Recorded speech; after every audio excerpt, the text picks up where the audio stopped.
সময় কখনো কারোর জন্য থেমে থাকে না গো, সে তার নিজের খেয়ালে বয়ে চলে। এই তো দেখো না, একের পর এক অনুষ্ঠান যায়, আবার সেই অনুষ্ঠানগুলো ঘুরে ফিরে আসে, অর্থাৎ বছরগুলো জলের মতো গড়িয়ে যায়। তবে জানো তো, এই সব কিছুর মধ্যে কিছু মানুষ যাদেরকে আমরা হারিয়ে ফেলেছি, বছরের পর বছর চলে যায়, দিনের পর দিন চলে যায়, এক একটা অনুষ্ঠানের পর আরও এক একটা অনুষ্ঠান চলে যায়। তবে সেই হারানো মানুষগুলো আর কখনো আমাদের জীবনে ফিরে আসে না, তাই না? এ থেকেই তো আমরা শিক্ষা পাই যে জীবনে কোনো কিছু চিরন্তন নয়। আজ আমরা আছি, কাল নাও থাকতে পারি। যাই হোক, অনেক গল্প, অনেক কথা হবে তোমাদের সঙ্গে। তার আগে চলো নিজের পরিচয়টা দিয়ে নিই। নমস্কার, কেমন আছো সবাই? আমি রিমি। আজকে আমার আরও একটি নতুন ব্লগে তোমাদের সবাইকে অনেক অনেক স্বাগত জানাই। মাঝে বেশ কয়েকটা দিন আমি ব্লগ শেয়ার করতে পারিনি, আসলে কিছু নিজের অসুবিধে ছিল, চোখটার অবস্থাও সেরকম ভালো ছিল না, সেই জন্য চাইলেও তোমাদের কাছে আমি আসতে পারিনি গো। কারণ কি, এডিটিং করতে ভীষণ সমস্যা হয়েছে। এই দুটো দিন চোখটা একটু ঠিক আছে। গতকালকে রাত্রে আমি এডিট করেছি, তারপর ভয়েস ওভারটা দিচ্ছি আজকে রাত্রে। আচ্ছা, আমরা যেহেতু গ্রামে থাকি, তোমরা অনেকেই জানো, গ্রামে যে কোনো অনুষ্ঠান হওয়ার আগে ঘর দুয়ার উঠোন সমস্ত কিছু ল্যাপা হয়। গতকালকে বিকেলে আমাদের উঠোনটা ল্যাপা হয়েছে। গতকালকে আমার চোখের ডক্টরের কাছে অ্যাপয়েন্টমেন্ট নেওয়া ছিল, আমরা সেখানেই গিয়েছিলাম। সেখানে মোটামুটি সারাটা দিনই লেগেছে, আর গেছিলাম একটু তেহট্টতে। যাই হোক, ফিরতে ফিরতে বিকেল হয়েছে। বাড়ি ফিরে দেখি আমার শাশুড়িমা কলকাতা থেকে চলেও এসেছেন এবং বিকেলবেলায় তিনি উঠোনটা লেপে নিয়েছে। যাই হোক, আজকে যে ব্লগটা তোমাদের সঙ্গে শেয়ার করছি সেটা কিন্তু সরস্বতী পুজোর দিনের ব্লগ।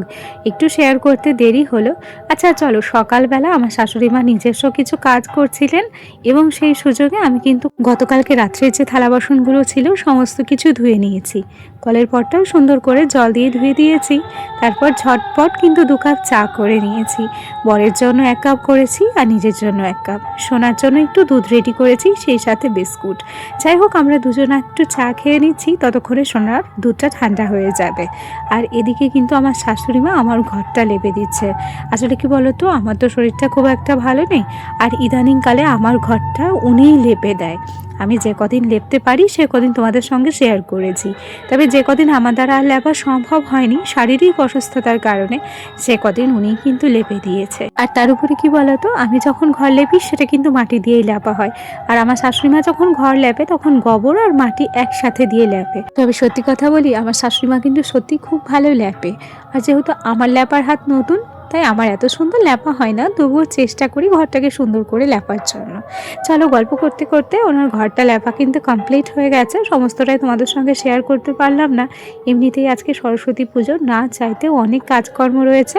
তার উপরে ছেলেকে নিয়ে কিন্তু একটু স্কুলেও যেতে হবে। ঘরটা এখন ভেজা রয়েছে, তাই ঘরে আর যেতে পারছি না। চোখের ড্রপ থেকে শুরু করে ওদিকে মুখে দেওয়া ক্রিম সমস্ত কিছুই বাইরের টেবিলে রেখেছি।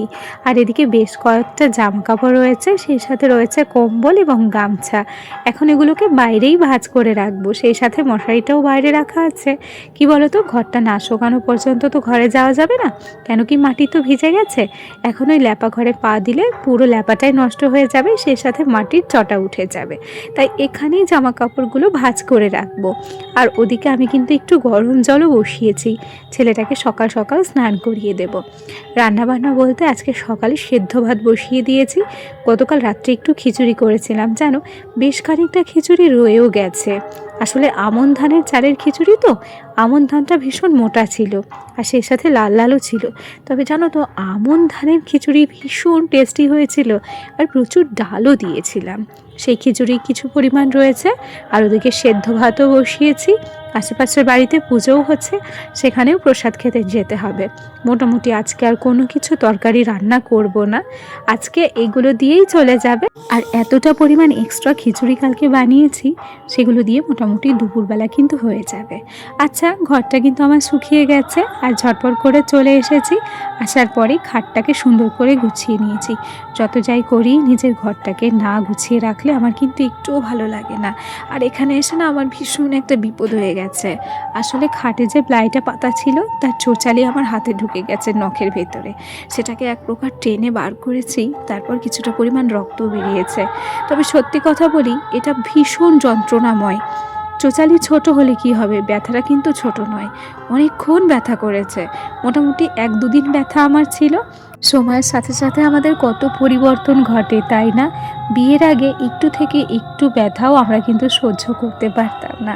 সেই আমরা এতটাই সাংসারিক হয়েছি, কোনো রকম কোনো ব্যথা এখন আর আমাদের কাছে কোনো ব্যথাই মনে হয় না, তাই না? নিজের সংসারের প্রতি এতটা টান, এতটা মায়া এবং এতটা ভালোবাসা চলে এসেছে, তাই যে কোনো রকম বাধা বিপত্তি, যে কোনো রকম ব্যথাকে আমরা অনায়াসে এখন সহ্য করতে পারি, তাই না? আসলে বিয়ের পর মেয়েদের সহ্য ক্ষমতা বেড়ে যায়। আসলে মানুষ তো চিরকাল একই রকম থাকে না, তাই না? সময়ের সাথে সাথে সব কিছুই পরিবর্তনশীল। যাই হোক, তোমাদের সঙ্গে গল্প করতে করতে ওদিকে বিছানাটাকে গুছিয়ে নিয়েছি, তারপর এখন ঝটপট করে আলনাটাকে গুছিয়ে নেব। আসলে যে কোনো অনুষ্ঠান হোক কিংবা যাই হোক না কেন, ঘরবাড়ি পরিষ্কার পরিচ্ছন্ন থাকলে একটা আলাদা রকম ভালোবাসা কাজ করে। আর তার উপরে আগামীকাল থেকে কিন্তু আমাদের বাড়ির কাছে ভীষণ বড় অনুষ্ঠান, তাই অতিথিও আসবে। আর বাড়িতে অতিথি আসার আগে নিজেদের ঘর বাড়িগুলোকে একদম টিপটপ করে গুছিয়ে নেওয়া আমাদের প্রত্যেকেরই কর্তব্যের মধ্যে পড়ে। আর আমরা যে কোনো অনুষ্ঠান এবং বাড়িতে অতিথি আসার আগে নিজের ঘর বাড়িটাকে কিন্তু পরিষ্কার পরিচ্ছন্ন করে গুছিয়ে রাখতে চাই।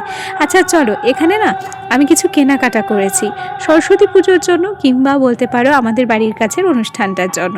এই যে সোনার জন্য এখানে নিয়েছি হচ্ছে পাঞ্জাবি হলুদ কালার, যেহেতু আজকে সরস্বতী পুজো তাই ওর জন্য হলুদ এবং লাল কম্বিনেশনে একটা পাঞ্জাবি নেওয়া হয়েছে। আর এটা আমরা গতকালকেই কিনেছি। আর এখানে নিয়েছি একটা পিওর কটনের শাড়ি, এটা হচ্ছে জামিনীর শাড়ি। এই শাড়িটা নিয়েছি আমার শাশুড়ি মার জন্য। সত্যি কথা বলি, শাড়িটা এত সুন্দর, এত নরম, ভীষণ পরে মজা হবে জানো এই শাড়িটা। আর জামিনীর শাড়ি তো সেই জন্য চোখ বন্ধ করে নেওয়া যায়, ভীষণ ভালো হয় এই শাড়িগুলো। দেখো আমি হাত দিয়ে চেপে চেপে দেখাচ্ছি, এই শাড়িগুলো যে কতটা সফট সেটা তোমাদেরকে বলে বোঝানো যাবে না, হয়তো তোমরা দেখলেও বুঝতে পারবে। আচ্ছা, এখন কিন্তু আর কোনো কিছুই তোমাদের সঙ্গে শেয়ার করা হলো না। এখানে আমি কিন্তু শাড়ি পরে রেডি হয়ে গেছি। আসলে সোনাকে নিয়ে যাব হচ্ছে ওদের স্কুলে। এবার পুজোর সময় বেশ কিছু কেনাকাটা করেছিলাম। এই শাড়িটা আমাকে আমার মামি শাশুড়ি দিয়েছিলেন কল্যাণী থেকে, জানো তো। ইচ্ছে ছিল যে অষ্টমী পুজোর সময় শাড়িটা পরবো, তবে যেহেতু আমাদের অসহ্য পড়েছিল পুজোর সময়, আমরা তো কোনো কিছু ছুতেও পারিনি আর কোনো কিছু পরতেও পারিনি, তাই আজকে এই শাড়িটা আমি পরেছি। শাড়িটা কিন্তু আমার ভীষণ পছন্দ হয়েছিল, একদম এক দেখায় পছন্দ হয়েছিল। শাড়িটা তোমাদের কেমন লেগেছে কমেন্ট করে জানিও। হ্যাঁ, আমার তো ভীষণ ভালো লেগেছে। এত সুন্দর কটনের শাড়িটা, মনেই হচ্ছিল না যে গায়ে কিছু আছে। আচ্ছা চলো, এখন হচ্ছে রাত্রেবেলা, আমরা চলে এসেছি বাড়ির পাশে ওই যে অনুষ্ঠান আছে সেখানেই কিন্তু মেলা বসতে শুরু করেছে। ওখান থেকে কিছু খাওয়া দাওয়া করছি, দোকান পাশা সমস্ত কিছু বসে গেছে। আর এই উনুনটাই দেখো রান্না হবে ভাত, সেই জন্য রাত্রের মধ্যেই সমস্ত ল্যাপা পোছা কমপ্লিট করতে হচ্ছে। আর এখানে অনুষ্ঠানের সমস্ত জ্বালানি রেডি করা আছে। আর এই হাঁড়িগুলোতেই কিন্তু আগামীকাল থেকে ভাত রান্না হবে। তবে এখানে প্রচুর হাঁড়ি আছে যেগুলো মানদের হাঁড়ি। আচ্ছা চলো, এখান থেকে মোটামুটি ঘোরাফেরা করতে করতে আমরা চলে গেছিলাম ভেলপুরির দোকানে, এবং সেখান থেকে একটু ভেলপুরি খাচ্ছি। আগামীকাল থেকে তো খাওয়া দাওয়া হবেই, তবে আজকেই বা সুযোগটা সদ্ব্যবহার করব না কেন, আজ থেকে শুরু করেছি। আজকে হচ্ছে গীতা পাঠ হচ্ছে, আর ভোরবেলা থেকে কিন্তু অনুষ্ঠান শুরু হয়ে যাবে।